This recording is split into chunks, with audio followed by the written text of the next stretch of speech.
Sing quietly, I am your fear. I was born and raised in the city, but over time I realized that it is almost impossible to live here. Concrete monsters, the roar of engines, the bustle, the grey dull landscape outside the window, almost destroyed green areas. The urban environment is becoming aggressive. There is no place for simple human happiness. You feel completely different in the village. You can arrange your house as you want. If you want a veranda, a winter garden, a terrace, please. You don't have to share the yard with impudent neighbors. You arrange the adjacent territory to your taste. Here you have a garden, a vegetable garden, a flower bed, a sandbox, a hammock, and a sports ground. You can calmly do your own thing. It is much easier to live in nature, since you don't have to go somewhere specially or go down from the nth floor. You go out and already walk. I spent my childhood in the village. Every summer I spent with my grandmother Toma. There I met Olia, my friend for the summer. Now I remember with increasing intensity how we fooled around and had fun. We played in the fresh air and summoned different spirits, like the evil gnome, the Queen of Spades, and other semi-fairytale evil spirits. My soul becomes light from warm memories.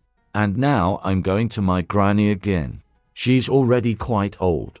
I haven't seen her for so long.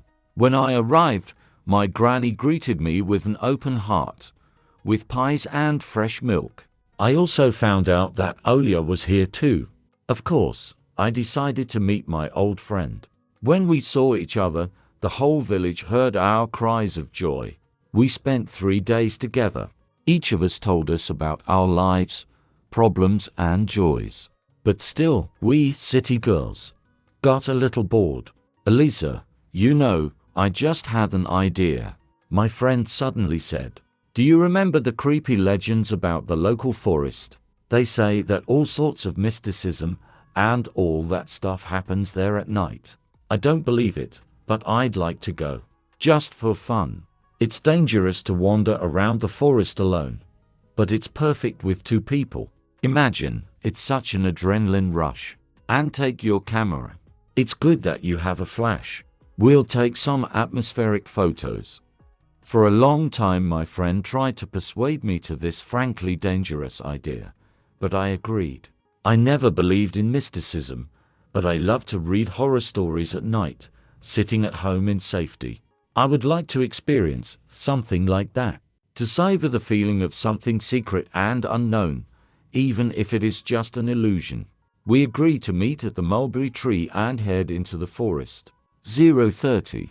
As soon as we went behind the first trees and the light of the lanterns was left behind, only the dark silhouettes of giant spruce trees and the forest darkness were visible ahead, my whole body went cold, my soul froze in a tight lump, and my legs, as if wooden, refused to move. My guide crucified my arms and made me open my soul to nature, inhale the spruce scent, trust the forest as my home. After that, my body came out of its stupor a little. I was able to move my legs further. It was clear from her face that she had been enduring this for a long time. Olga quickly thrust the camera and flashlight into my hands and disappeared into the bushes. A minute passed. 3, 5.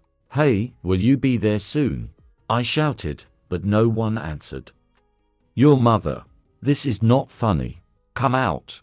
I whined angrily, knowing Olia and her jokes. Finally, I began to hear some sounds that I initially attributed to my friend, but I was wrong.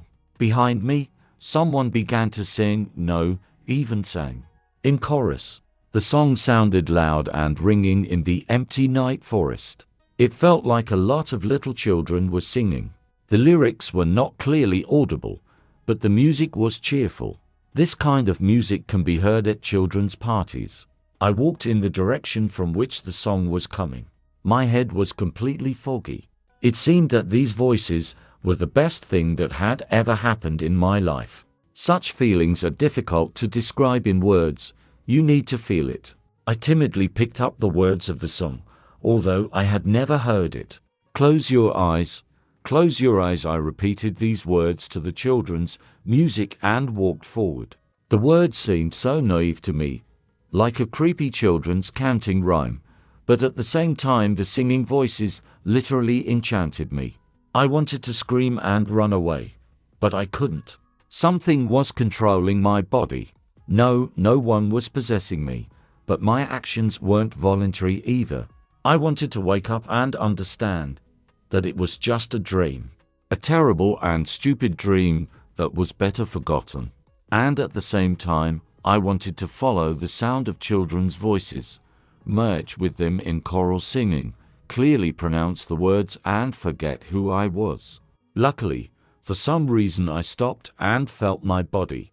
But where was I? It seemed like I was standing in the middle of a small clearing surrounded by trees. I felt like I had to run, but where to? Upset and tired, I squatted down like a thug. I was too tired, and my head was spinning as if I was drunk. What should I do? Tears were running down my cheeks. I scolded myself for agreeing to participate in Olga's adventure. By the way, where did Olia disappear to? I hope she simply got scared and ran home. After sitting like that for about 5 minutes, I took the camera and started clicking the trees that stood in front of me. It was very scary, so I had to distract myself from my own thoughts in such a strange way. Yes, it was not the best thing I could do, but at that moment I needed at least some actions and sounds, in addition to my breathing and the fear that was literally suffocating me. After taking about 10 pictures, I began to cry and look at the photos in some despair. Trees and grass, very interesting. The same thing again, and trees again. Stop. And what is this? Damn. For a long time I could not believe what I saw in the photo. Oh, this picture. A woman was standing among the trees. She was dressed in some kind of white rag. Her face was not visible.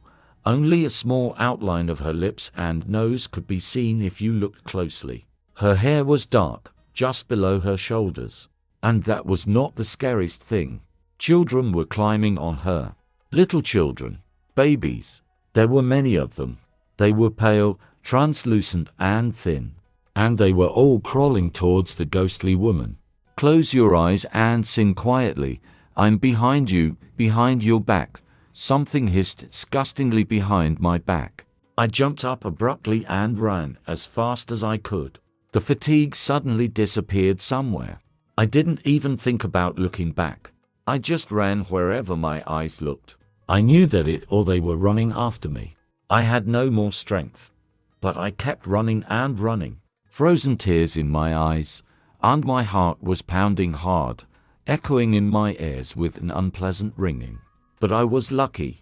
I ran out to a small highway. Houses were visible in the distance.